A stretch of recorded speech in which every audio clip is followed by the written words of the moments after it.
Hey everybody, so I'm back with another video, and today's video is going to be my July TBR.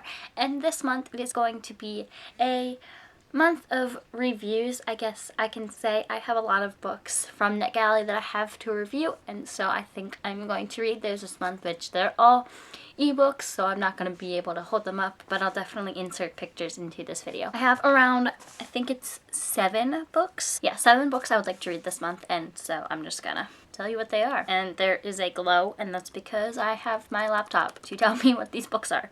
So the first book that I want to try and read is House of Echoes by Brendan Duffy, and this book is about Ben and Caroline Tierney, and they have 2 boys, and they move into this town and realize that this town has a lot of secrets, and there's just strange things happening, and the cover is really, really gorgeous.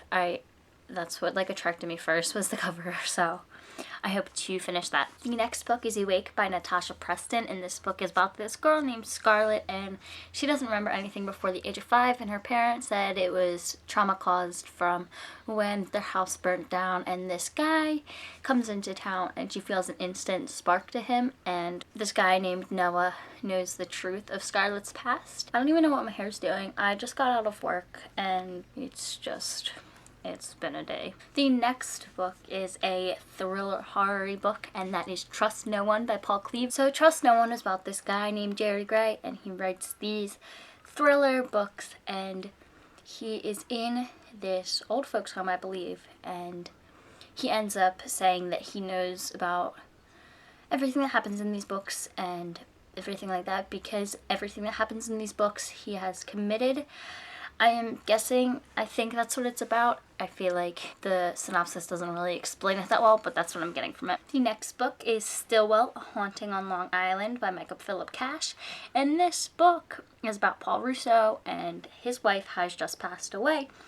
And he's trying to get his family and his life back in order, and in this whole process, he is being tormented by this demon who is holding his wife's spirit on the other side. He is living in this old haunted mansion, and he has to find clues from 100 years back to help him, and I thought the synopsis of this book sounded really interesting, so I requested it. The next book is Salem's Vengeance by Erin Galvin, and this book is about this girl, and there are occultish things going on, and she doesn't know if she should tell people or risk damnation.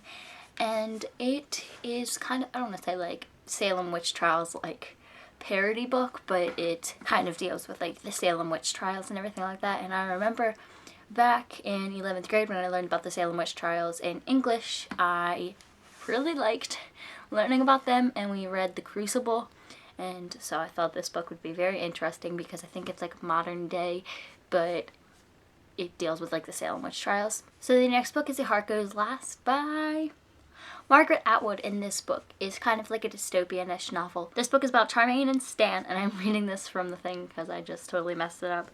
And they're living in their car, and they're surviving on tips, and they see an advertisement for Consilience, which is a social experiment offering stable jobs in a home of their own. They sign up immediately. All they have to do in return for suburban paradise is give up their freedom every second month, swapping their home for a prison cell. At first, all is well, but then, unknown to each other, Stan and Charmaine develop passionate obsessions with their alternates, the couple that occupy their house when they are in prison. Soon, the pressure of conformity, mistrust, guilt, and sexual desire begin to take over.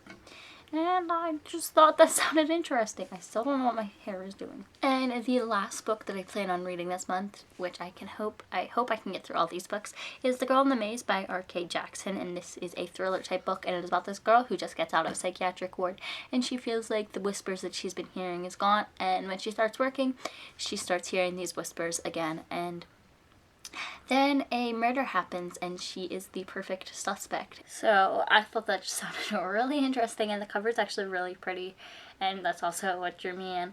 So yes, if I get through these books, I obviously plan on reading other books, but as of right now, this is what I want to try and read because I have a lot of books that I have for review that I haven't reviewed yet, and so I'm just going to try and read those. If you like this video, give it a huge thumbs up and hit that subscribe button if you have heard of any of these books or have read any of them for review or whatever you should leave your thoughts and opinions in the comments down below, because I would definitely love to chit chat with you guys. Also, tell me what you plan on reading in July or what you're currently reading.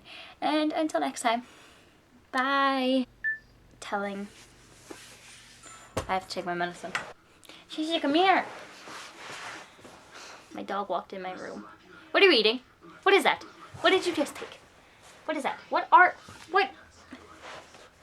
That is tissue. Why you want to eat that? Thank you, Tish.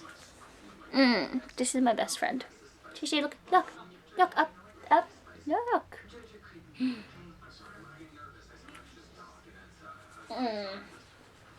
Okay, you need to get out now. I'm not supposed to be in Sissy's room. We got egg cookies. This is my doggy Shay Shay. High five. High five. No, you can't go over there. Sissy has food over there.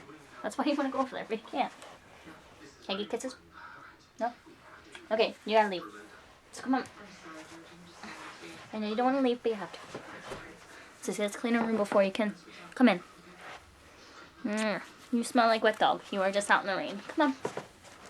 Come on. Come on. Come on.